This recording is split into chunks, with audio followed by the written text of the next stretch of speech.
This is my third or fourth video on Dark Sun Shattered Lands, but also game development. So this isn't just to toot the horn for Dark Sun. I'm not just making a video to show enthusiasm for the game. I also wanted to talk about programming and game development and that sort of thing. With Dark Sun, I just want to, for those of you who want to try it out, or if you've played it before and you want to know one thing that's going to help you enjoy that game.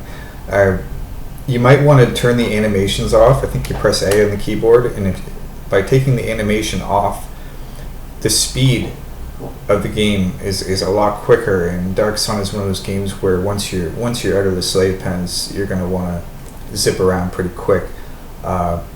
Taking the animations off, you're going to zoom around a lot quicker. It's kind of like having the boots of speed in Baldur's Gate, but you get them right away in Dark Sun just by taking the animation off and zipping around. And what's interesting is how,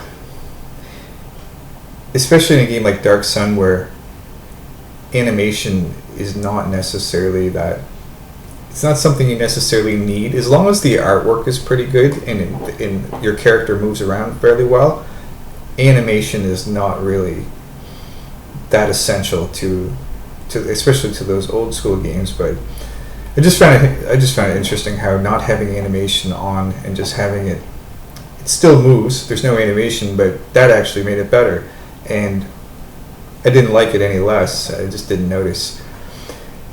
You know, older games leave more to the imagination, and you know, there is a kind of art that leaves lots of room for the imagination.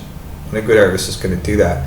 When art becomes exploitation, and therefore stops being art at that point, it's usually because of pyrotechnics in almost like an exaggerated kind of movement.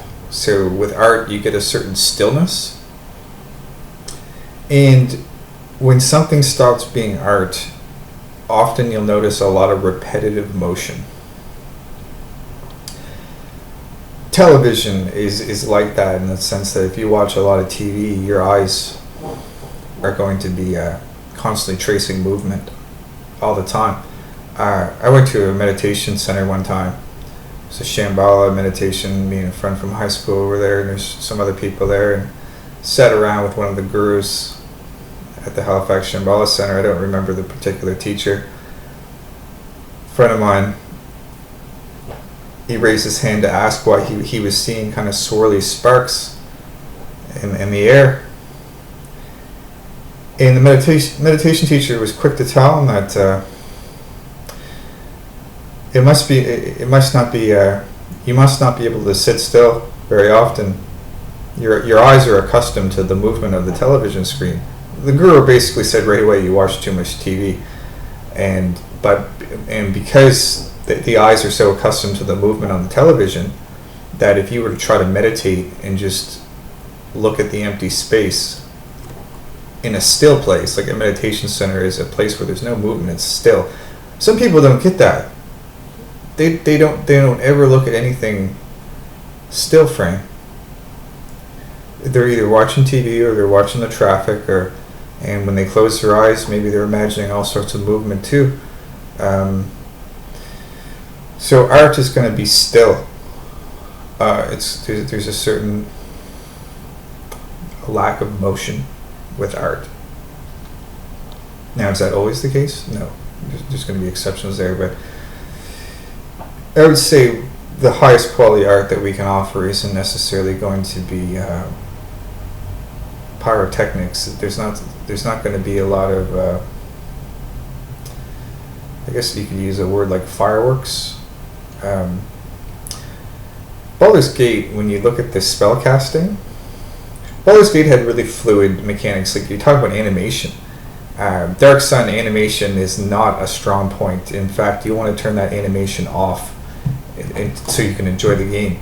Baldur's Gate would have been an example of the animation being quite impressive, especially with the fighting. In Baldur's Gate, once you're good with your bow and arrow, your party can start doing a lot of damage with everybody equipped with a bow and arrow. So it's this kind of artillery kind of feeling. And in Baldur's Gate that you don't get at all in Dark Sun. And the animation is kind of fluid, and with Baldur's Gate, your spell casting is like, it just reminds me of, it's almost like, it's like fireworks, or like, it's special effects. So, you know, you can make a distinction between art and special effects. I don't know, what I want to talk about is, I don't want to pick on, see, this is becoming a debate about what distinguishing art from some inferior type of thing. So it's a superiority type of thing once again. However, Dark Sun had a stillness to it. Like there's not necessarily a lot of motion and movement, but you do want to get around the world map pretty quick, and you can by taking the animations off. The kind of games I wanted to make, like I do HTML, PHP, Adobe Illustrator, and some CSS, and you'd be surprised how much you can do with those very limited technologies. What I like about those 4 technologies is that together you can create a product that other people can use fairly easily, because it's one thing to program something. Like one time in Python I programmed a jump algorithm. Like I could create a little icon that could move around and jump, and I had the jump mechanics, the jump physics programmed in from the ground up myself. However, where did that get me? The problem is once you've used a program like Python to do something like that, how do you create a final product and get it playable for other people? I not even come close to doing that with Python. I just couldn't see a way. HTML was obviously easier to like create something that went up that other people could see.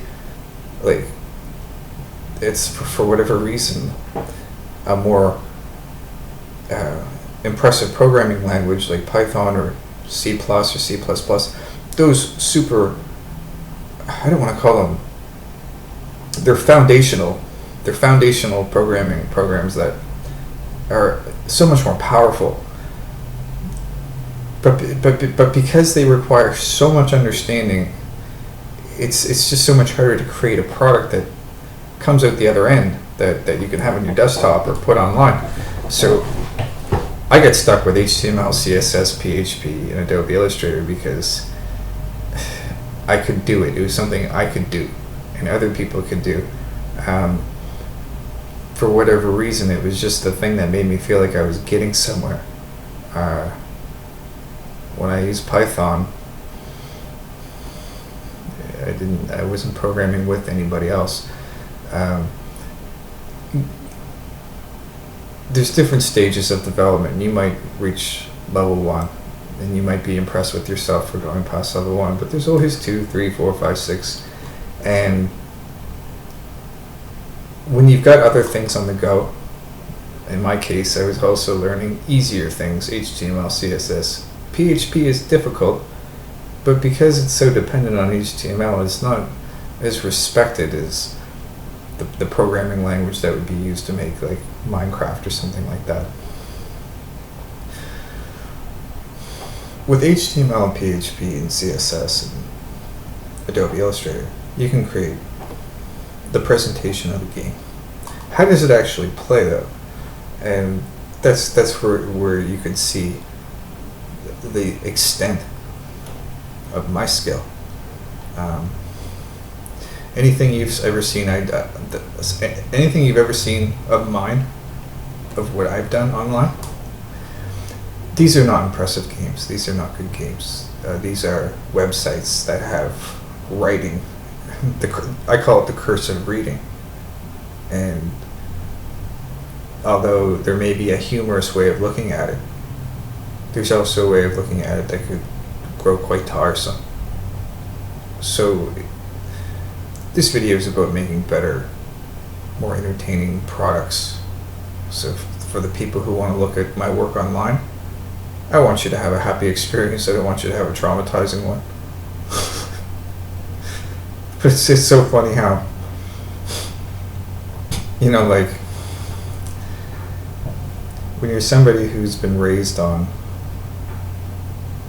jokes and facts, when you have that deadly combination of jokes and facts and honesty, people demand honesty and complete truthfulness, facts, and when you combine that a little bit with color and a little bit of artwork or animation, it's difficult to not be who I've always been, which has been, the person who's singled out and having something confiscated, and the guy who's being removed, the guy who's, the amount of times in my life I've been, the word caught would be the right word. So, we're talking about blind spots and risk-taking and stupidity. And somebody like me who's been not necessarily the most academically committed person. When you're talking about somebody like me who is never ever academically gifted,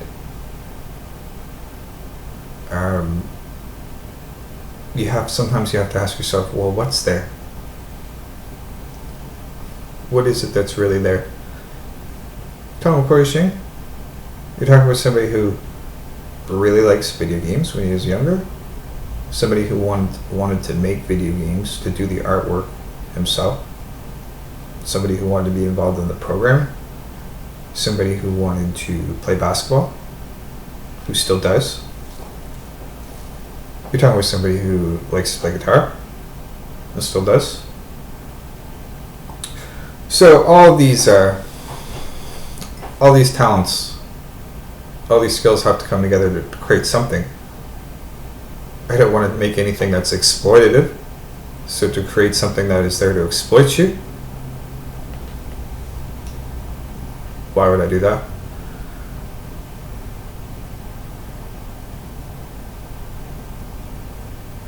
The question is who does not do that?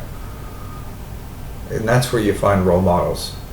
And that's why I've always had lots of role models. Because there's a little bit of a desperation there to not end up on the wrong end. There's fear of evil, fear of misfortune, fear of desolation.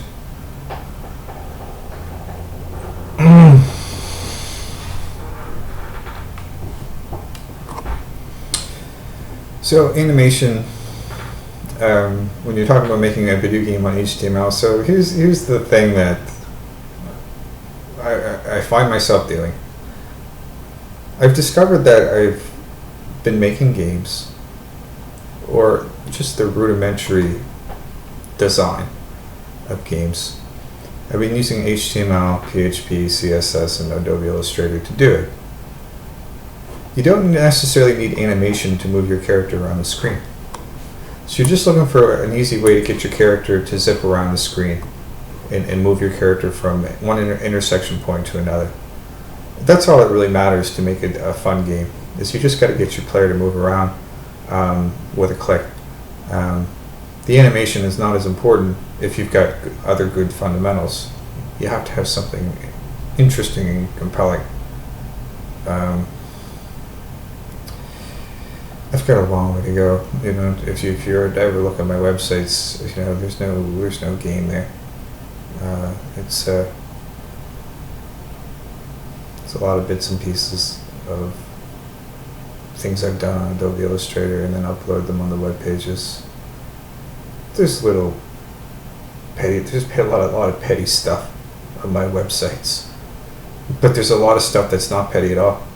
That's the thing about it, is that I upload lots of really interesting reading material that seems to be rooted in fact.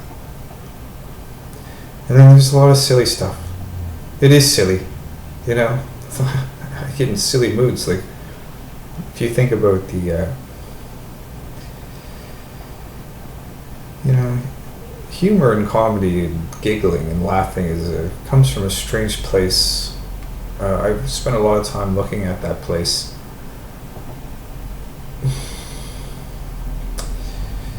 As people become more mature as they get older, they don't laugh at things they once did. I've never trusted Dave Chappelle is one of my favorite comedians, and this is a professional, successful comedian. Even he doesn't trust comedy completely. He says there's something about it I don't trust.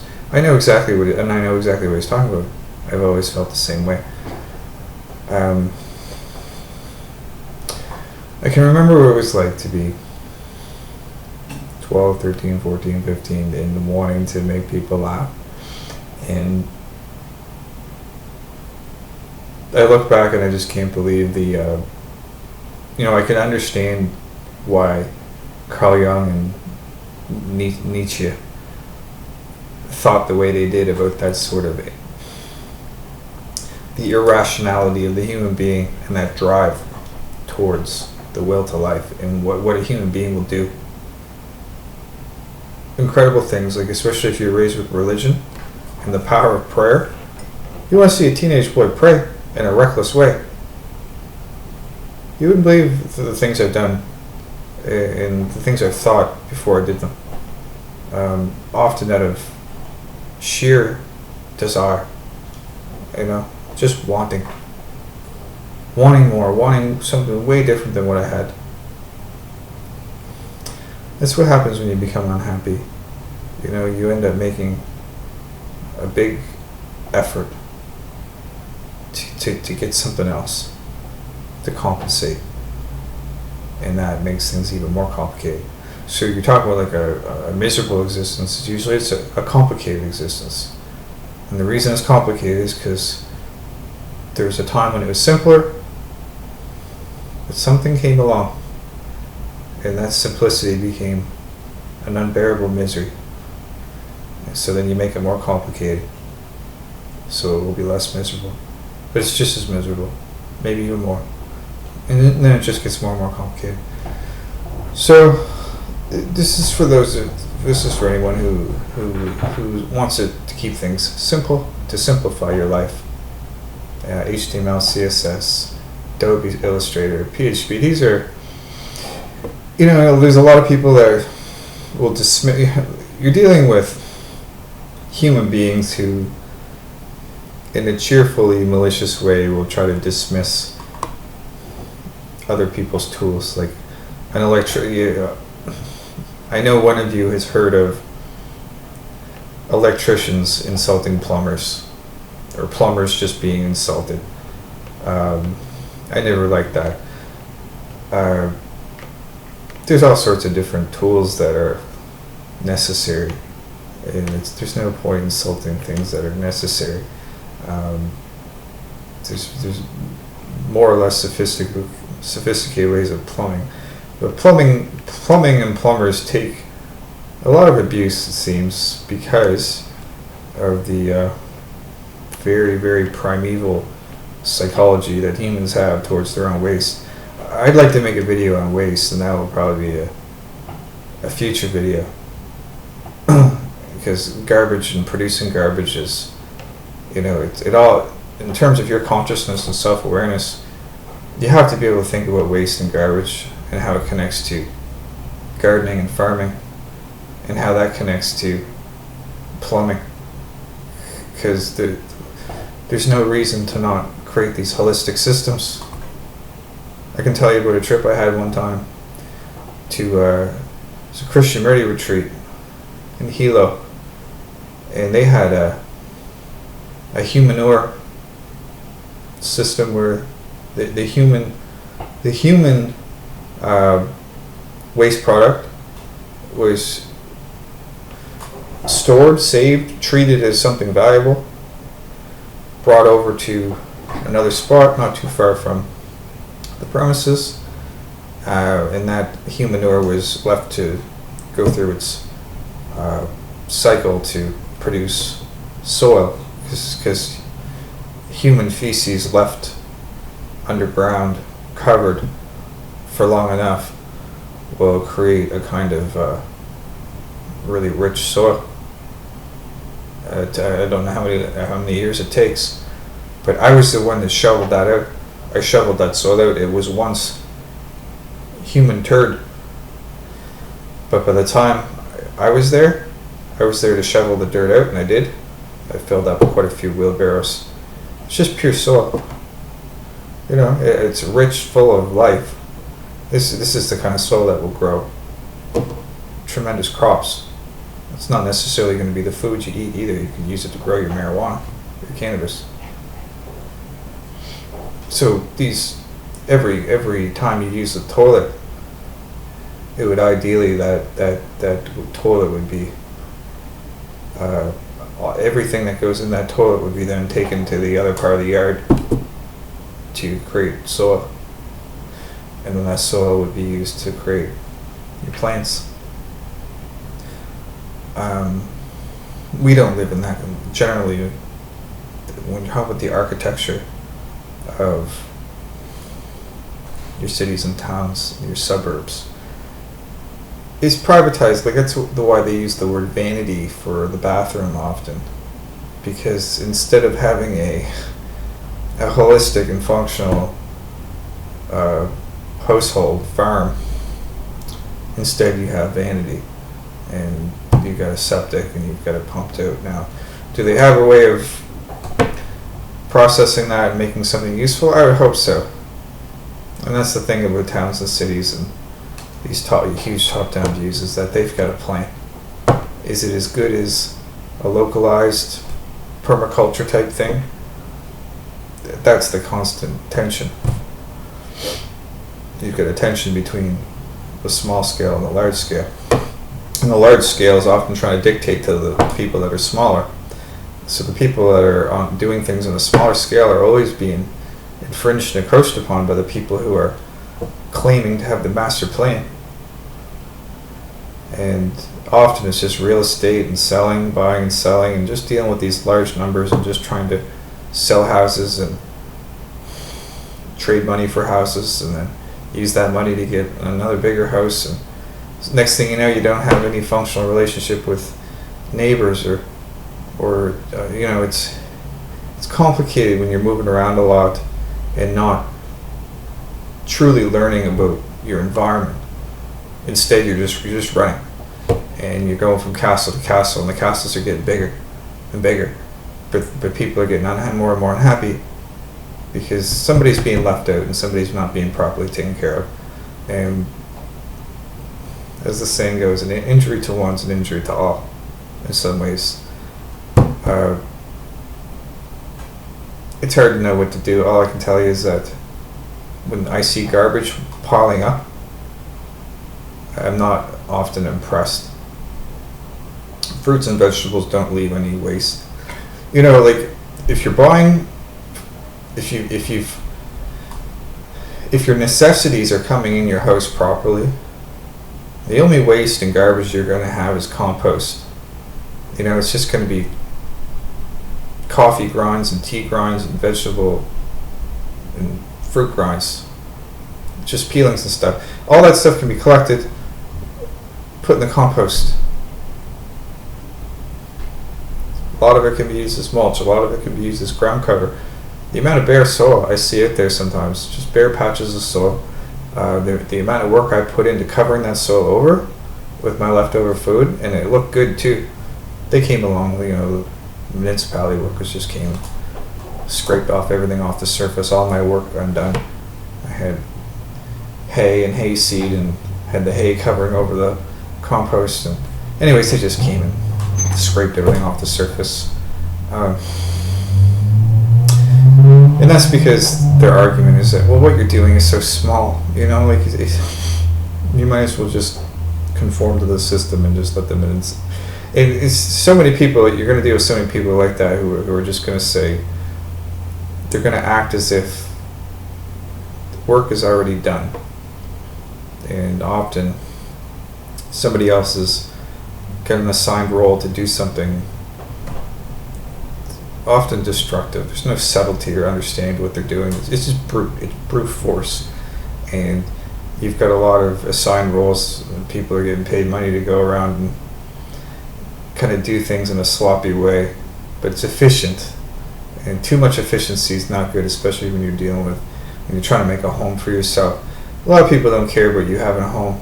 They care about making a profit and making money, and they're very quick to figure out how much you make, and they're not looking to create a comfortable home. They're looking to get a lot of money, and then once they get that large chunk of money, that money has to be stable, and that's where when things start to get unstable financially, people have a hard time being honest. I don't know the truth of what's going on out there. In terms of my friends and family, I try to mind my own business, and there's a downside to that. Excuse me, I have to use the washroom. I'll turn this off.